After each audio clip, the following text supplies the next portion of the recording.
This thing is happening live now. Like unknown gunmen, they just came and shoot everybody. Hapa.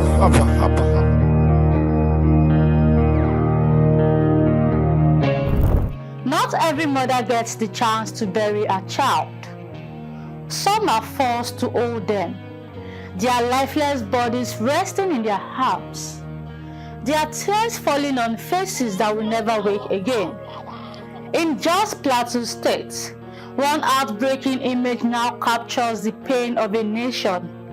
A grieving mother sits on the ground, clutching the body of her son, Promise, who was shot during a deadly attack in the Rukuba area of Jos North. She calls his name, begging him to wake up, but Promise never will. The image has been described by some observers as Nigeria's own Pieta, a haunting picture of a mother holding a dead child. The tragedy unfolded on the evening of March 29, 2026, when gunmen stormed the community and opened fire on residents. People ran for safety. Some hid, others were not lucky. By the time the shooting stopped, at least 28 people had been killed, according to Plateau State authorities. Some of them were having camo. There is the army uniform. They started spraying bullets on people. Some were using machetes. They disguised themselves in camouflage, as it was mentioned by my colleagues, and speaking in their language. Muyitanang. That is the reason why we get to know that this is the people who were here. Then some people came to attack us. Yeah, they said, where is the Christian inside the? I said, those people were looking far back, so they look at me that the Christian. This man from glass, he took glass to leave, took a knife in hand. Then I now rushed. They now pulled me out because I sat there back of driver. They pulled me out. This thing they are selling cutlass, their machetes, different things they have.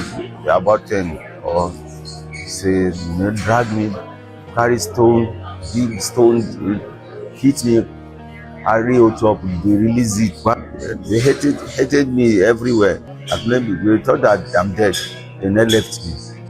Families were left searching for loved ones. Mothers crying over the bodies of their children. Children asking questions no one can answer. But the tragedy in Jos is only one chapter in Nigeria's long and painful story of insecurity. Across the country, communities continue to bury their dead. I strongly believe that the blood of Promise and the innocent people that they shed will never go in vain. In Benue State, residents of Otobi Apa community in Otukpo local government area also faced unimaginable loss.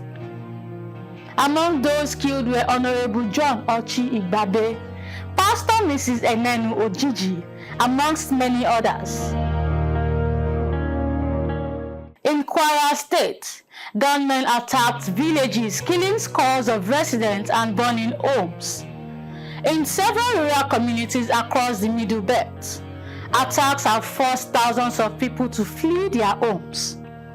For survivors, the pain does not end when the gunshots stop. Parents remember the last moments of their children.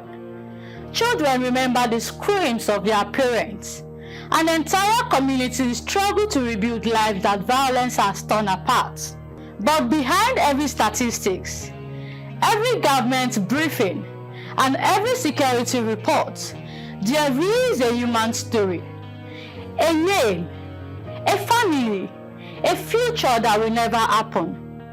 Like Promise, a young man whose life ended in the arms of the woman who gave him life. For many Nigerians today, insecurity has become a daily fear. Farmers are afraid to go to their fields. Travelers fear kidnappers on highways. Families pray every night that their loved ones return home safely. This is not a fight of Islam or Christianity. This is a fight for a nation as a whole. And with every new attack, the same painful question returns. Should we continue like this? How many more sons must die? How many more daughters must be buried? How many more mothers must cradle the lifeless bodies of their children? A nation should never become a place where mothers hold their dead children. All they after is 2027. I want to be president again, hard again. When your people are dying, Nigeria has the capacity, has the army, have everything. Who are they? The ECJ that are killing us. Are they more than 100,000? They are not even up to 50,000. Why are killing us like this? If you can't solve your internal crisis, if you can't control your internal system, if you can't fix the internal crisis within the country, then for years, not just for months, then the country has already got losing control. But in Nigeria today, the question will continue to haunt this country. Not who died today, but whose turn is tomorrow.